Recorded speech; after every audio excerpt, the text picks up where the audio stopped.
Black Butler episode 4 and 5, chat, are pretty great. The fourth one, not it was pretty uneventful, if I'm going to be honest. So that's why I didn't do a video about it until now. I waited until like episode 5 came out so I can just do a batch of it. And you have, I almost called him Elphonse. What Elphonse from what anime? What anime am I thinking of that name from? Elphonse. Oh, that's from Full Metal Alchemist, I think. Anyway, jeez, I'm getting my anime mixed up. Sebastian, you see Sebastian as a teacher, not a teacher, but he switches for the time being until what's his face gets out of his funk. He's going to be the butler of this girl, right? The girl with the potty mouth, as a lot of people like to say. And he's teaching her a little bit more table manners. You know, the fourth one, like I said, the fourth episode wasn't too eventful, but it was all right. I still enjoyed it. A little bit more slower stuff, not too much lore, really, if I'm being honest. But what the heck is this? Those are just hot dogs. Hot dogs? I don't like what's going on here. It's making me uncomfortable. Let's go to the next scene. Yeah, that's much better. His he grows hair on his cheek. Anyway, he's teaching her table manners. This guy's feeling kind of what's the word? Jealous? Yeah, I think it's jealousy. Jealousy might be the way to go. Like, man, this guy comes in here and just shows me up. Yes, he is, but don't feel bad. I have been liking the fact that, also before I say that, there was a school arc apparently that I have not seen. I'm probably going to binge watch through it and have it ready for. Well, I won't review it really. Well, I might review it as his own episode. But someone in the comments on YouTube was like popping off on a bunch of lore for this, and he or she mentioned the Black Butler school arc, and I'm probably going to take part in that and check it out because I think it's finished. Yeah. I don't know if it's before this or after this. Either way, I don't want to know because it will ruin. Like I said before, chat, I don't like going in reverse with any type of media, right? I just don't. Anyway, I like seeing this guy pop off, like providing wisdom to everybody. Where are your glasses? I think this was just an artistic choice they did here. But I love seeing this guy pop off with his wisdom, and I don't really. It's not really much I can compare that to, but I just love seeing more stuff about him because he's a fighter, right? But he only start popping off with his hands like when it's absolutely necessary. Like he's just a chill guy. He's just a chill dude in the background, but he's shining. He's glowing in this season. Season, yeah, season. He's glowing a little bit, and I enjoy that because he's always been that in the background, kind of like Futurama, right? And then you have Scruffy. Scruffy has always been in the background, just not really. He's there, but then he's gone, right? That's what we're seeing a little bit of this. We're seeing in this one, we're seeing a lot more of him providing wisdom to the other characters, and I think that's awesome. That's great writing, man. Great writing. I love that. Why in the heck is he wearing glasses? That's probably his glasses from this scene. He stole his glasses, or at least the glass of the glasses. Anyway, he's teaching in this scene. He's just teaching what's her face. I'm terrible with names, chat. He's teaching what's her face some English words so she can help him better because he's going through it. He's fighting his inner demons. Huh? I'm thinking about. I was thinking about that a little bit because he's got outer demon too, but not demons, but demon because he made a deal with it. Anyway, he is being taken care of by what's his face. This one. In this season, you actually see a little bit more about this guy. I don't recall seeing too much too much lore about him in the other seasons. By the way, well, this one I'm really surprised by how sad his backstory is, man. Very sad. It's got some elfin. Would I call it sad or more exciting? Both. A little bit of both. It's got some elfin lead. You've seen elfin lead, chat. It's got elfin lead energy, big time, big time. Man, elfin lead. That's a while ago, chat. But remember, I said he can do something that Sebastian can't. That's because apparently our boy right here is going through it. He's blind. He can't see. He's blind because because thanks to trauma or something like that. Something scared him so bad that he's kind of going through it. You got to watch it. I'm not going to spoil too much for you. And because of his trauma, he doesn't let anyone who is an adult come near him, which is wild to me, by the way. If you're blind, how in the heck can you sense that? And I know some of you are saying like, oh, Candy's because of his demon eye. No, that's no, not at all. Apparently his demon eye can read birth certificates or whatever. So that's why only he can get close to him, because I think he's like, I don't know, 15 or 11 or 1 year old. I don't know how old he is, chat. But his innocence and his young age makes our boy feel more comfortable. Yeah. Very sad, really. Oh yeah, a little bit more of the backstory, chat. A little bit more. You get to see him work in episode 5 too. You get to see him like use his strength. I told you, chat. I hate seeing. I'm gonna pass this one up. I hate seeing that. Yeah, that's better. No tears, just blood. All right, let's pass that one up. So remember I said elfin lead energy? This one right here. Was the girl in elfin lead bald? She was naked. I know that. But this is a boy, so they cover up the boy. Yeah, a lot more decent apparently. Things change, chat. With blood all over the place. Elfen Lied was a crazy anime. Can we all agree on that? Yes? All right, moving on.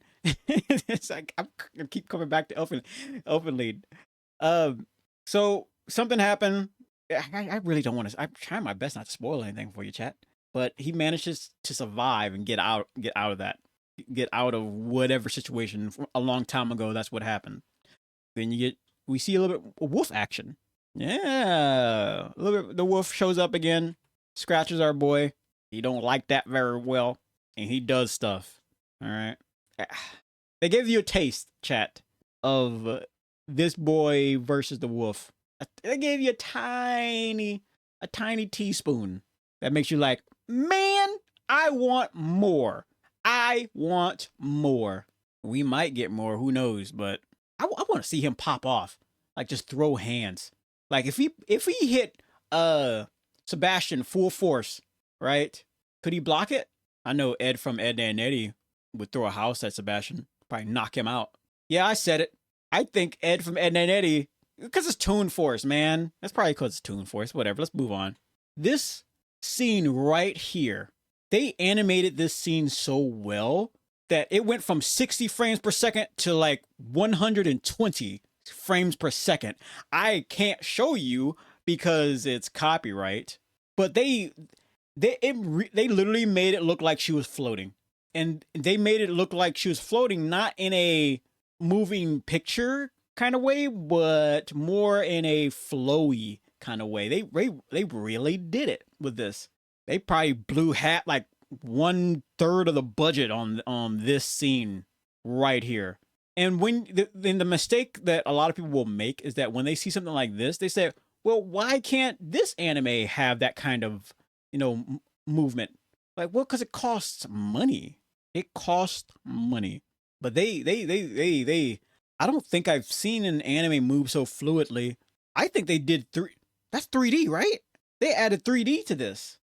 Chat, back in the day, 3D anime, I still to this day, chat, 3D animation just kind of throws me off. I've kind of, got to the point where I ignore it now. I don't care. Like a lot of people who hated dubstep, like, oh, it's there, whatever. Wubdy wub wub wub or whatever. But I think they added a little bit of 3D animation to the thing around her hip to help her float and these balloons. And then they just animated the crap out of her movement and hair. I think that's what they did. They did this scene very well. This is probably the most expensive part of this episode right here. You'll see, chat. Like I said, they went from 60 frames per second to 120 or 220. Oh yeah, They did very well in this one. They did very well in this one. Huh. You also get to see a little bit more of her witchy side. I know a lot of people want to see more of that, see how it all is playing out. Then you see this shot is from like episode 5. You see more of the OG chat. You see more of the OG. So what ended up happening is that Sebastian, that's his name, the butler, the butler who's the demon. Yeah. So he was like, what should we do to get Alfonso, or whatever the main character's name is? Chat, I'm terrible with names. Come on now, you know me. You know me. What should we do to get him out of his funk? Should we, because he's in this funk because of some kind of shock, should we shock him out of his funk? And then you got the OG like, nah. He came in again to stop Sebastian with whatever idea he had. He's like, he was like, there would be none of that. He literally said that there would be none of that to Sebastian. I'm like, it's very rare, chat. You have someone out Butler Sebastian. You saw that in one of the episodes, actually, like a long. Or what episode was that? It was like that Indian guy and his butler with the wrapped up hand or something like that. He was able to cook some amazing food that was on par with Sebastian. Was he a demon? Was he a demon too? I don't think so. I think he was just really good at what he does. Huh. Sebastian isn't overpowered, is he? I hope not. I hope not. I don't think, no, I don't think so. I think he fought another demon who, with that one boy, like a while ago. I forgot which episode that was or which season that was. Huh. But yeah, I like I said before, I love seeing the OG come in and said, hey, nah, you're not doing that. No, there's a better way of doing this, of helping, the young master. And I love that about the OG. He's awesome. He's awesome. Showing a little bit of wisdom. And then you see, I think Queen Victoria, right? I also, I think episode 5 right here might be up there in terms of one of my favorite Black Butler episodes. So here's the thing, chat. I hate Chibi Face. Hate is a very strong word. I very, very much dislike Chibi Face. It ruins a lot of anime for me. However, seeing Queen Victoria, is that Victoria, right? Queen Victoria have Chibi Face after reading something about, wolves. She starts panicking a little bit. So, oh, this is terrible kind of thing. And then you know what happens next? Her servant breaks out the hand puppet like she's a toddler or something like that. And she starts talking to it. And I'm like, that's adorable, man. And and it really sets the stage for her as an individual. And I know that that's just satire. Am I using that word correctly? Someone correct me if I'm wrong. I know it's just satire, and I'm pretty sure Queen Victoria wasn't like that. And I'm pretty sure she never made deals with the devil. Or had any devils in her back pocket. Yeah, I'm pretty sure. Anyway, you never know, chat. It was crazy back then the day. But seeing Black Butler's take on Queen Victoria, I think it's a great way to have that woman's legacy live on. Man, chat, what would she say about this anime right now? Her depiction and everything. I'm pretty sure, I bet, chat, that the creator of Black Butler spoke to Queen Elizabeth. What does Queen Victoria have to do with Queen Elizabeth? Are they related? I want to say yes. Chat, I don't know. The family branch. However, when Queen Elizabeth did pass, I was sad. I'm not even British or whatever. It was very sad.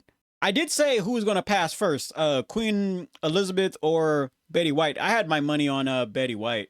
Who did I have my money on? I honestly don't remember, chat.